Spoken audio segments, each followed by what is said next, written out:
Most important MCQ from chapter number 2 acid, base and salts.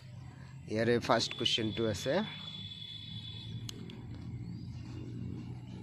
তলৰ কোনবিধ যৌগই ৰঙা লিটমাছক নীলা কৰে ৰঙা লিটমাছক নীলা কৰা যৌগবিধ option A acetic acid option B calcium hydroxide option C hydrochloric acid option D sulphuric acid ইয়াৰে শুদ্ধ উত্তৰটো হ'ব অপশ্যন বি ক্যালসিয়াম হাইড্ৰোক্সাইড এতিয়া চাম আমি নেক্সট কোৱেশ্চন প্ৰাকৃতিক সূচক হিচাপে হালধিয়ে তলত উল্লেখিত কোনবিধ যৌগক ৰঙা কৰে হালধিয়ে ৰঙা কৰা যৌগবিধ সচৰাচৰ আমি জানো চূনক হালধিয়ে ৰঙা কৰে তো ইয়াৰে অপশ্যন এ দিয়া আছে calcium hydroxide option B carbon dioxide option C hydrochloric acid option D ferrous oxide ইয়াৰে শুদ্ধ উত্তৰটো হ'ব অপশ্যন এ ক্যালসিয়াম হাইড্ৰোক্সাইড কাৰণ চূন এবিধ ক্ষাৰ নেক্সট কুৱেশ্যনলৈ আহোঁ নেক্সট কুৱেশ্যন আছে মিথাইল অৰেঞ্জে এচিডৰ দ্ৰৱক ৰঙা কৰে নীলা কৰে হালধীয়া কৰে অৰ গুলপীয়া কৰে তো ইয়াৰ শুদ্ধ উত্তৰটো হ'ব অপশ্যন এ ৰঙা কৰে নেক্সট কুৱেশ্যন ক্ষাৰকৰ দ্ৰৱক গুলপীয়া ৰঙলৈ পৰিৱৰ্তন কৰা সূচকবিধ option A hydrangea option B phenolphthalein option C geranium option D naphthalene ইয়াৰে কাৰেক্ট অপশ্যনটো হ'ব option B phenolphthalein next question ক্ষাৰকৰ দ্ৰৱত লং তেল দ্ৰৱীভূত কৰিলে ক্ষাৰকৰ গোন্ধৰ পৰিৱৰ্তন হয় নে নহয় অপশ্যন এ হয় অপশ্যন বি নহয় অপশ্যন সি দেৰিকে হয় অপশ্যন ডি ওপৰৰ এটাও নহয় ইয়াৰে শুদ্ধ উত্তৰটো হ'ব অপশ্যন এ হয় ক্ষাৰকৰ দ্ৰৱত লং তেল দ্ৰৱীভূত কৰিলে ক্ষাৰকৰ গন্ধৰ পৰিৱৰ্তন হয় কিন্তু এচিডৰ গন্ধৰ পৰিৱৰ্তন নহয় নেক্সট কুৱেশ্যনক লৈ আহোঁ পিঁয়াজক এচিডৰ দ্ৰৱত ডুবালে পিঁয়াজ যদি আমি এচিডৰ দ্ৰৱত ডুবাওঁ তেন্তে এচিড সুগন্ধি হয় অপশ্যন বি এচিড একেই থাকে অপশ্যন সি এচিড দুৰ্গন্ধ হয় অপশ্যন ডি ওপৰৰ এটাও নহয় ইয়াৰে শুদ্ধ উত্তৰটো হ'ব অপশ্যন বি এচিড একেই থাকে নেক্সট কুৱেশ্যনটো আহিল ক্যালসিয়াম কাৰ্বনেটৰ মাজেৰে অতিৰিক্ত কাৰ্বন ডাই অক্সাইড পঠালে উৎপাদিত দ্ৰৱৰ নাম calcium hydroxide calcium bicarbonate magnesium hydroxide magnesium bicarbonate ইয়াৰে শুদ্ধ উত্তৰটো হ'ব option B calcium bicarbonate next কুৱেশ্যনলৈ আহোঁ অধাতৱীয় অক্সাইডক অধাতৱীয় যিবিলাক অক্সাইড আছে এই অক্সাইডবোৰ এচিড ধৰ্মীয় হয় ক্ষাৰ ধৰ্মীয় হয় দুয়োটাই হয় অথবা ওপৰৰ এটাও নহয় ইয়াৰে শুদ্ধ উত্তৰটো হ'ব এচিড ধৰ্মীয় হয় আমি জানো অধাতৱীয় অক্সাইডবোৰ এচিড ধৰ্মীয় হয় নেক্সট কুৱেশ্যনলৈ আহোঁ এচিড আৰু ক্ষাৰক পানীত দ্ৰৱীভূত কৰা প্ৰক্ৰিয়াটো মানে এচিড আৰু ক্ষাৰ এই দুবিধ আমি যেতিয়া পানীত ডুবাওঁ এই প্ৰক্ৰিয়াটোত যিটো ৰাসায়নিক বিক্ৰিয়া সংঘটিত হয় সেই বিক্ৰিয়াটো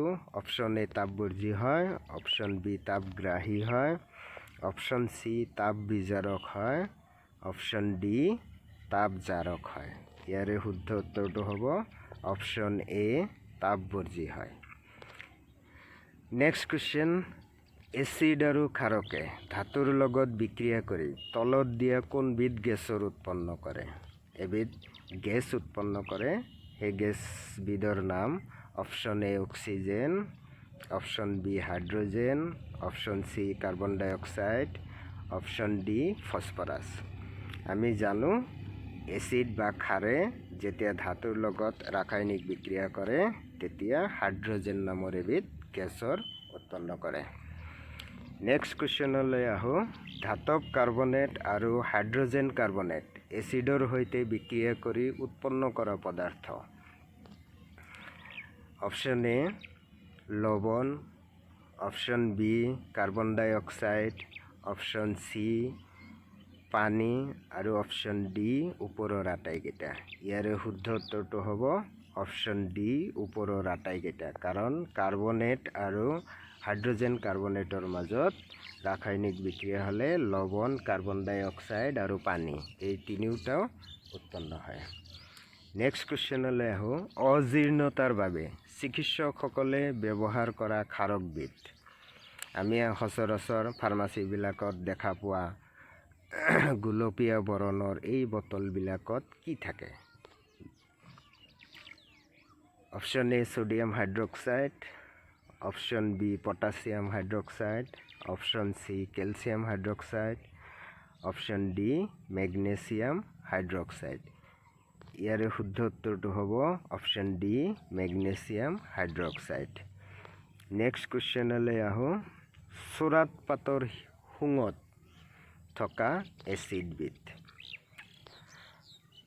option A tartaric acid, option B citric acid, option C methanoic acid, option D acetic acid. চোৰাত পাতৰ শুঙত মিথাইনিক এচিড থাকে, এইটো আমি জানো। নেক্সট কুৱেশ্যনলৈ আহোঁ। জিপচামৰ ৰাসায়নিক নাম। অপশ্যন এ মেগনেছিয়াম সালফেট, টুৱাইচনো পানী, option B calcium sulphate, option D calcium sulphate থ্ৰাইচনো পানী, অপশ্যন ডি। ইয়াৰে শুদ্ধ উত্তৰটো হ'ব option D calcium sulphate into টুৱাইচনো পানী। নেক্সট কুৱেশ্যনলৈ আহোঁ। নিমখৰ বৈজ্ঞানিক নাম কি? আমি খোৱা লৱণ, ইয়াৰ বৈজ্ঞানিক নাম option A sodium chloride, option B calcium chloride, option D magnesium chloride, option D sodium sulphate. ইয়াৰে শুদ্ধ উত্তৰটো হ'ব option A sodium chloride. Next কুৱেশ্যনলৈ আহোঁ। বেকিং ছ'ডাৰ ৰাসায়নিক সংকেত। Sodium carbonate, sodium bicarbonate, sodium sulphate, potassium carbonate. ইয়াৰে শুদ্ধ উত্তৰটো হ'ব অপশ্যন বি সোডিয়াম বাইকাৰ্বনেট। এবাৰ আমি নেক্সট কুৱেশ্যনলৈ আহোঁ। ব্লিচিং পাউডাৰৰ ৰাসায়নিক নাম। ব্লিচিং পাউডাৰ আমি সকলোৱে জানো পানী পৰিষ্কাৰ কৰাৰ কাৰণে ব্যৱহাৰ কৰা হয়। ইয়াৰ ৰাসায়নিক নাম option A calcium chloride, option B calcium chlorate, option C calcium oxide, option D calcium ক্লোৰোহাইফক্লোৰাইড। ইয়াৰে শুদ্ধ উত্তৰটো হ'ব কেলছিয়াম ক্লোৰোহাইফক্লোৰাইড, অপশ্যন ডি। Next question. ভিনেগাৰত থকা এচিডবিধ। ভিনেগাৰত কোনবিধ এচিড পোৱা যায়? Option A hydrochloric acid, option B acetic acid, option C tartaric acid, option D citric acid. ইয়াৰে শুদ্ধ উত্তৰটো হ'ব option B acetic acid. Next question. Lactic এচিডৰ প্ৰাকৃতিক উৎস কি? অপশ্যন এ দৈ, or curd. Option B, nemu tenga or lemon. Option C, vinegar. Option D, বিলাহী or tomato. লেকটিক এসিডৰ প্ৰাকৃতিক উৎস হ'ল অপশ্যন এ দৈ। নেক্সট কুৱেশ্যন, দাঁতৰ এনামেল তলত দিয়া কোনটো যৌগৰ দ্বাৰা গঠন হয়? দাঁতৰ থকা এনামেল কোনটো যৌগৰ দ্বাৰা গঠিত হয়? Calcium phosphate, option B calcium carbonate, option C calcium nitrate, option D calcium chloride. ইয়াৰ শুদ্ধ উত্তৰটো হ'ব ক্যালসিয়াম ফসফেট। দাঁতৰ এনামেলত ক্যালসিয়াম ফসফেট থাকে। নেক্সট কুৱেশ্যনটো আহিল প্লাষ্টাৰ অফ পেৰিজৰ ৰাসায়নিক নাম কি? Option A calcium sulphate into 2 অণু পানী, option B calcium sulphate into 3 অণু পানী, option C calcium sulphate into পানী, option D magnesium sulphate into 1/2 অণু পানী। ইয়াৰে শুদ্ধ উত্তৰটো হ'ব option D magnesium sulphate into 1/2 অণু পানী। নেক্সট কুৱেশ্যনলৈ আহোঁ। নেক্সট কুৱেশ্যনটো হ'ল বিলাহীত থকা এচিডবিধ কি? বিলাহীত পোৱা এচিডবিধ lactic acid option A, option B oxalic acid, option C tartaric acid, option D methanoic acid. ইয়াৰে শুদ্ধ উত্তৰটো হ'ব অক্সেলিক এচিড। আমি খোৱা বিলাহীত এবিধ এচিড পোৱা যায় যাৰ নাম অক্সেলিক এচিড। ওকে, নেক্সট কুৱেশ্যনলৈ আহোঁ। নেক্সট কুৱেশ্যনটো আছে জলযুক্ত কপাৰ সালফেটৰ ৰাসায়নিক সংকেত কি? জলযুক্ত মানে পানী অন্তৰ্ভুক্ত থকা। Option A copper sulphate into 3 অণু পানী, option B copper sulphate into 4 অণু পানী, option C copper sulphate into 5 অণু পানী, option D copper sulphate into 6 অণু পানী।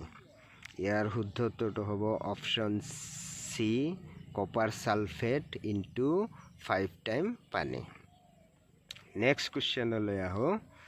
নেক্সট কুৱেশ্যনটো হ'ল অজীৰ্ণতাৰ চিকিৎসাৰ বাবে তলৰ কোন ধৰণৰ ঔষধ ব্যৱহাৰ কৰা হয়?